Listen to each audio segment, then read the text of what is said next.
Moïse est monté à la montagne. Il a vu Canaan. Il a reçu toutes les révélations du monde mondial. Mais il n'a pas terminé l'année. Il est mort en chemin. Il n'est pas entré à Canaan. Donc ne cherche pas à savoir les prophéties futures, mais cherche plutôt à connaître le Dieu de la prophétie, qui est Jésus-Christ de Nazareth.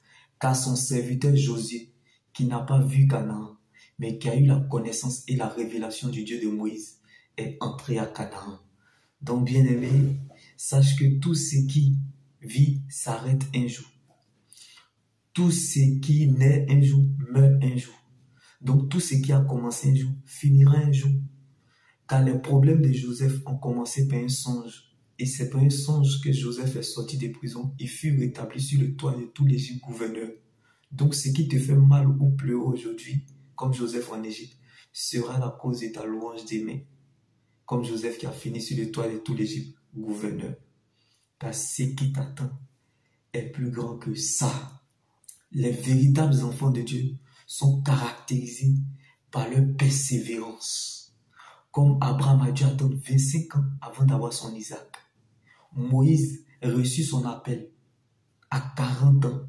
Prince qu'il était, est descendu dans l'esclavage afin de devenir libérateur à 80 ans pour sa mission. Les 14 ans de souffrance n'ont pas pu empêcher à Jacob de devenir Israël. Pendant que les gens pensaient et regardaient Joseph comme un insignifiant, pendant que les gens pensaient et regardaient David comme un jeune esclave, Dieu voyait des gouverneurs et des rois. Donc ce que tu ne sais pas est plus grand que toi, bien-aimé.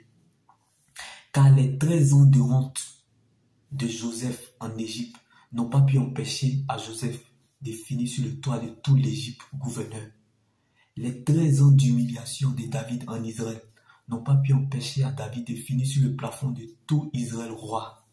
Donc la vie de Dieu qui est en toi est trop importante pour qu'une flèche se tue. Pendant que Abraham pensait à sa vieillesse en regardant Ismaël, Dieu voyait des nations. Pendant que, bien-aimé, Isaac pensait à Ésaü et Rebecca regardait Jacob, Dieu voyait Israël. Jacob a dû se blesser à la hanche afin de devenir Israël. Donc, vaut mieux être blessé que de mourir. Vaut mieux garder sa paix intérieure que de chercher sa raison.